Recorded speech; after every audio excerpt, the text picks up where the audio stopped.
প্রিয় দর্শক মণ্ডলী, আসসালামু আলাইকুম। বিএনপির মহাসচিব জনাব মির্জা ফখরুল ইসলাম আলমগীর প্রথম আলোর সাথে একটি দীর্ঘ সাক্ষাৎকার দিয়েছেন। সেই সাক্ষাৎকারে তিনি অনেক বিষয় নিয়ে কথা বলেছেন। তার মধ্যে থেকে বেশ কিছু বিষয় নিয়ে আজকে কথা বলতে চাই। যেই বিষয়টি নিয়ে কথা বলবো বা যেই অংশটু নিয়ে কথা বলবো সেই অংশটু আগে পড়ছি। প্রথম আলো মির্জা ফখরুল ইসলাম আলমগীরকে প্রশ্ন করতেছেন, ধরুন নির্বাচন সময় মতো মাঠে গড়ালো। এর আগে আরো আলোচনা আছে, বিভিন্ন বিষয়ে আলোচনার মাঝখানে নির্বাচনের বিষয়টা আসছে। তখন প্রথম আলো প্রশ্ন করতেছেন, ধরুন নির্বাচন সময় মতো মাঠে গড়ালো, দুটি বড় দলের একটি হচ্ছে আওয়ামী লীগ, যারা মাঠে নেই, শুধু বিএনপি মাঠে আছে বড় দলের মধ্যে। এই অবস্থায় নির্বাচনটা একপেশে হয়ে যাবে না? মির্জা ফখরুল সাহেব উত্তর দিতেছেন, কেন?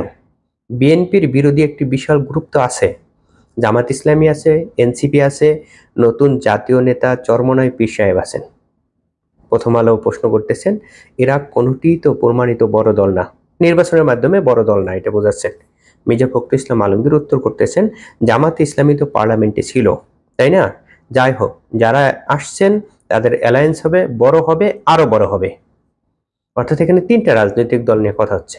একটা হচ্ছে জামায়াত ইসলামী, এনসিপি এবং ইসলামী আন্দোলন। ধারণা করে ইসলামী আন্দোলন বাংলাদেশের নাম মির্জা ফখরুল ইসলাম আলমগীর ভুলে গেছিলেন, এজন্য তিনি চরমনায় পীর বলছেন। অর্থাৎ তিনটে রাজনৈতিক দল নিয়ে আলোচনা হচ্ছে। এই অবস্থায় প্রথম আলো প্রশ্ন করতেছে, তাহলে কি দেশের রাজনীতিতে দক্ষিণপন্থীদের উত্থান হতে যাচ্ছে? মির্জা ফখরুল ইসলাম আলমগীর উত্তর করতেছেন, আমিও দেখেছি, এজন্য আমি উদ্বিগ্ন। আমি বাংলাদেশকে উদারপন্থী গণতান্ত্রিক হিসেবে দেখতে চাই। এখানে গণতন্ত্র হবে সবচেয়ে বড় বিষয়। সেই জায়গায় যদি এখন এমন এমন রাজনৈতিক শক্তির উত্থান হয় যারা গণতন্ত্রেই বিশ্বাস করে না, পরিষ্কার ঘোষণা দিয়েই করে না। আজকে এই অংশটি নিয়ে আলোচনা করতে চাই। বিএনপির বা মির্জা ফখরুল ইসলাম আলমগীর এখন যে কথাগুলো বলতেছেন, তাদের রাজনৈতিক চিন্তার এখন যে অবস্থান, সেটা তাদের অতীতের তুলনায় কি অবস্থা আছে সেটা নিয়ে তুলনামূলক কথা বলবো। এখানে মির্জা ফখরুল ইসলাম আলমগীরের মতে বাংলাদেশে দক্ষিণপন্থীদের উত্থান হচ্ছে, এবং তারা কেমন দক্ষিণপন্থী? তারা হচ্ছে গণতন্ত্রে বিশ্বাস করে না এরকম দক্ষিণপন্থী। এবং এই আলোচনাটা আসছে তিনটা রাজনৈতিক দলের আলোচনার পরে, জামায়াত ইসলামী, এনসিপি এবং ইসলামী আন্দোলনের পরে।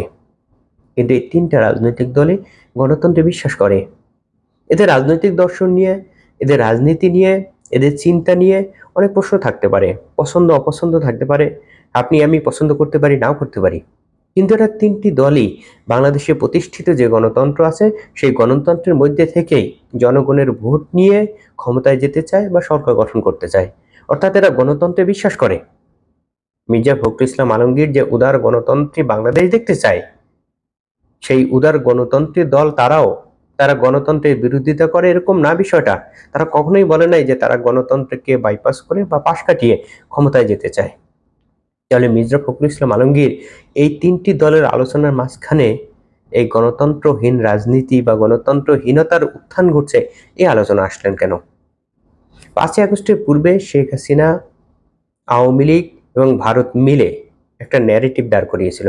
বিশেষ করে যখন নির্বাচন আসতো বা পরপর একের পর এক জাতীয় নির্বাচনকে রিগিং করতেছিল, তখন তারা একটা ন্যারেটিভ দাঁড় করেছিল যে যদি উদার গণতন্ত্র দেয়া হয় বা ঠিকভাবে নির্বাচন দেয়া হয়, তাহলে বাংলাদেশে মৌলবাদীদের উত্থান হবে।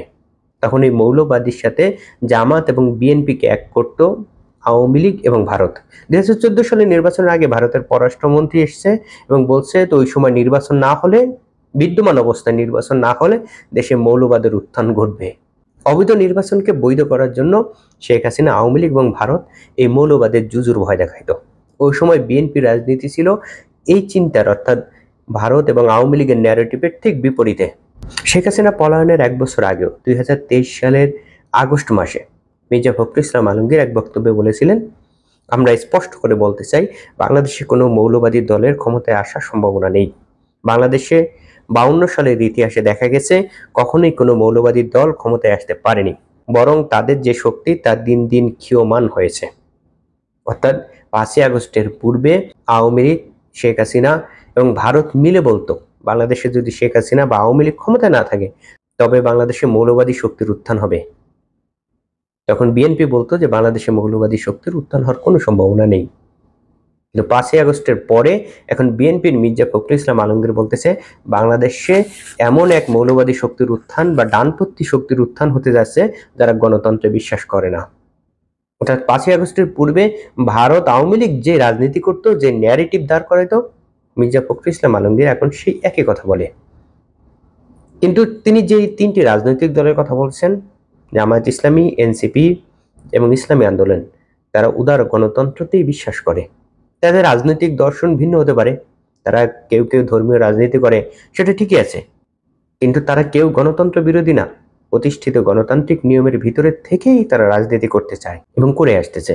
5ই আগস্টের পূর্বে যেমন জামাতের সাথে মৌলবাদী হিসেবে বিএনপিকে যুক্ত করত, এই সময় মির্জা ফখরুল ইসলাম আলমগীর জামায়াত ইসলামীর সাথে, ইসলামী আন্দোলনের সাথে এনসিপিকেও ডানপন্থী হিসেবে চিহ্নিত করতেছেন। আওয়ামী লীগ যে ন্যারেটিভ ব্যবহার করত, মির্জা ফখরুল ইসলাম আলমগীর অনেকটা সেই ন্যারেটিভই ব্যবহার করতেছেন। কয়েকদিন ধরে অনেকে আলোচনা করতেছে, বিএনপি বুঝে হোক অথবা না বুঝে হোক, তারা বিভিন্নভাবে আওয়ামী লীগের রাজনীতি করার চেষ্টা করতেছে। কিন্তু যদি একটু চিন্তা করেন তাহলে দেখতে পারবেন 5ই আগস্টের পূর্বে আওয়ামী লীগ যে ধরনের কথা বলতো, রাজনীতি করত, বিএনপির অনেক নেতা এখন সেই কথাই বলতেছে। বিএনপি পুরো জীবন বাংলাদেশ জাতীয়তাবাদের রাজনীতি করেছে, কিন্তু কয়েকদিন পূর্বে আপনারা ঢাকায় দেখেছেন বিএনপির লোকজন বাঙালি জাতীয়তাবাদের স্লোগান দিয়েছে, কিন্তু বিএনপির পক্ষ থেকে এদের কিছুই বলা হয়নি। বিএনপি কি এখন বাঙালি জাতীয়তাবাদের রাজনীতি করতেছে? 5ই আগস্টের পূর্বে আওয়ামী লীগ, ভারত মৌলবাদের জুজুর ভয় দেখাইতো, 5ই আগস্টের পরে এখন মির্জা ফখরুল ইসলাম আলমগীর আমাদেরকে সেই জুজুর ভয় দেখাচ্ছে। কিন্তু 5ই আগস্টের পরে আসলেই কি এরকম কোনো দলের উত্থান হয়েছে যে দল গণতন্ত্রে বিশ্বাস করে না? অবশ্যই না। 5ই আগস্টের পরে দুটি দল একটু বৃদ্ধি পেয়েছে, একটি নতুন দল গঠিত হয়েছে, নতুন দল এনসিপি। আমরা জানি তারা মধ্যমপন্থা রাজনীতিতে বিশ্বাস করে, এখনো পর্যন্ত এমন কিছু করেনি যেটা বোঝা যায় যে তারা ডানপন্থী বা বামপন্থী রাজনীতি করতে চায়। এর বাইরে জামাত এবং ইসলামী আন্দোলনের কিছুটা সম্প্রসারণ হয়েছে বলে ধারণা করা হয়, কিন্তু এমন কোনো শক্তির উত্থান ঘটেনি যারা গণতন্ত্রে বিশ্বাস করে না। মির্জা ফখরুল ইসলাম আলমগীরের এই রাজনীতি, এই চিন্তা, এই বয়ান বা বিএনপির এই চিন্তা বা বয়ান আপনি যদি একটু চিন্তা করেন তবে মনে হবে যে কোনো না কোনোভাবে আওয়ামী লীগ, ভারতের সেই ন্যারেটিভ, সেই রাজনীতি তারা করতে চাচ্ছে। এই রাজনীতি যেমন অতীতে সুফল বয়ে আনে নাই, ভবিষ্যতে এই রাজনীতি যারা করবে আমার মনে হয় না তারা সুফল বয়ে আনতে পারবে। আজকে পর্যন্ত, সকলে ভালো থাকবেন।